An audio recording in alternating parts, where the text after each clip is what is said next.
Hello friends, this is Pride Channel. Wishing you good luck and good day.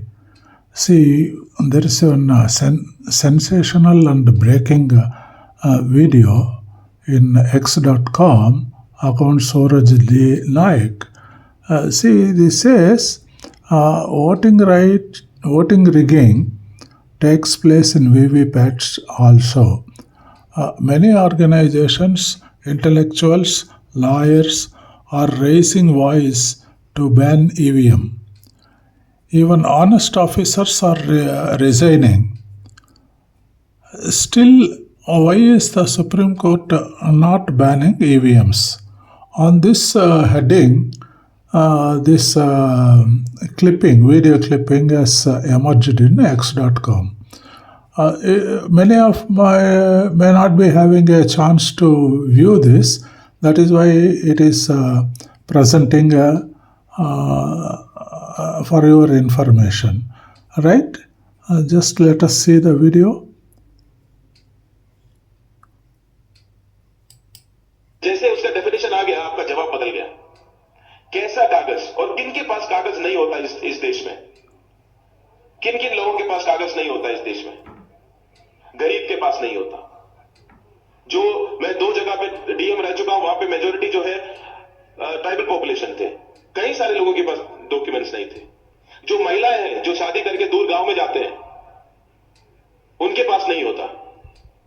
जिनके घरों में बाढ़ आता था, ईवीएम के बारे में इलेक्शन कमीशन को लिखा था या फिर अपना ट्विटर पे लिखा था कि क्यों मुझे लगता है कि ईवीएम स्पेशली जो वीवीपैट इंट्रोड्यूस करने के बाद, वीवीपैट के आने के बाद क्यों ज्यादा मामला जो है थोड़ा गड़बड़ हो गया है और उसमें हमें चेक करने का भी तरीका कुछ है नहीं। इस तरीके से करके मैंने कमीशन को लिखा था और ट्विटर में भी लिखा था, कहीं मीडिया को भी बताया था।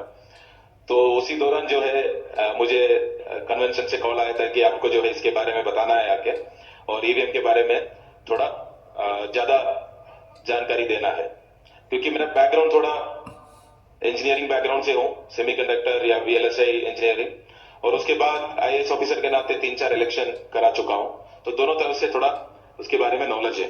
पर वहां पहुंचने से पहले मैं कुछ सवाल पूछना चाहूंगा। काला धन मिटाना चाहिए कि नहीं?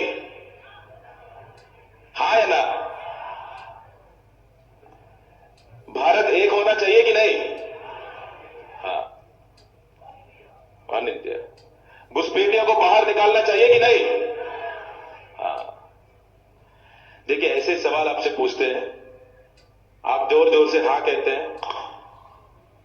जब आपसे पूछा गया कि काला धन मिटाना चाहिए कि नहीं, और आपने जोर से बोला हाँ, सरकार क्या लेके आए? नोटबंदी। जब आपसे पूछा भारत एक होना चाहिए कि नहीं, और आपने जोर से बोला हाँ, सरकार ने क्या किया? 370 हटाया।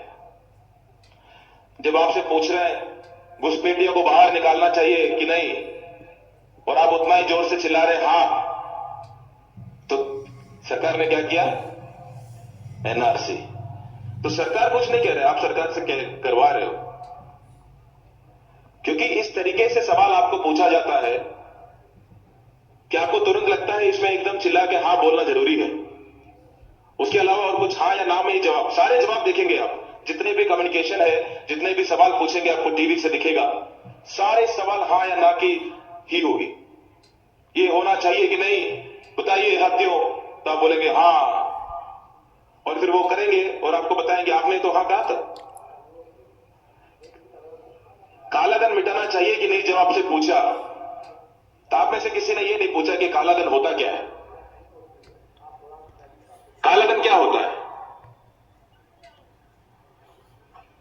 किसी ने ये पूछा ही नहीं कि काला धन होता क्या है। अगर ये पूछा होता तो जवाब आते हैं कि 2 तरीके का होता है।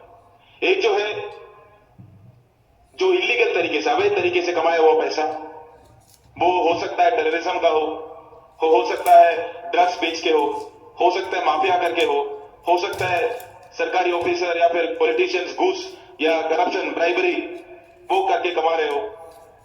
ये सारा जो है अवैध तरीके से कमाया हुआ पैसे, उसको काला धन कहते हैं। और दूसरे तरीके का भी काला धन है, वो है अनडॉक्यूमेंटेड, जिसका कोई डॉक्यूमेंटेशन ना हो। तो जैसे आप एक ऑटो रिक्शा पकड़ के जाते हैं और आप उसको 100 रुपया देते हैं, आपको कोई पर्ची नहीं देता। वो जो ट्रांजैक्शन है वो डॉक्यूमेंटेड ट्रांजैक्शन नहीं है। आप कहीं क्लिनिक जाते हैं तो वहां पे कई सारे क्लिनिक में आपको जो है कोई पर्ची नहीं मिलता। आप दुकान जाते हैं, कोई पर्ची नहीं मिलता। कई सारे लोगों को जो रेडी पे सब्जी बेचते हैं वो पर्ची नहीं देता। बस में चलते हैं, पर्ची नहीं देता। कहीं भी नहीं होता। इंडिया के 80 से 90% जो इकोनॉमी जो है वो इनफॉर्मल इकोनॉमी है, जो बिना ये कागजात, बिना ये डॉक्यूमेंटेशन के चलते हैं, और उसमें कई सारे लोगों की आमदनी भी ठीक ठाक है।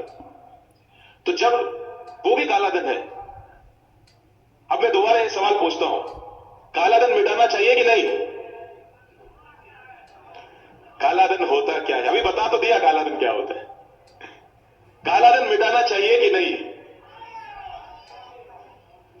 देखियो, ये हम लोग जैसे समझते हैं एक मुद्दे को तो हमारे जवाब बदलने लग जाता है, और हमें ऐसा लगता है कि कोई भी सवाल की जो है जवाब सिर्फ हां या ना में ही देना जरूरी है। ऐसा नहीं है। कोई आपको हां या ना के सवाल पूछते हैं, उसका जवाब एक दूसरा सवाल हो सकता है। उसके अगर आप सवाल पूछते, अब मजबूरी में ना रहे कि आपको हां या ना में जवाब देना ही है, नहीं। Hello friends, kindly subscribe to Pride channel. I need your support. Kindly support me by subscribing to Pride channel. Thank you. Good day. God bless you all.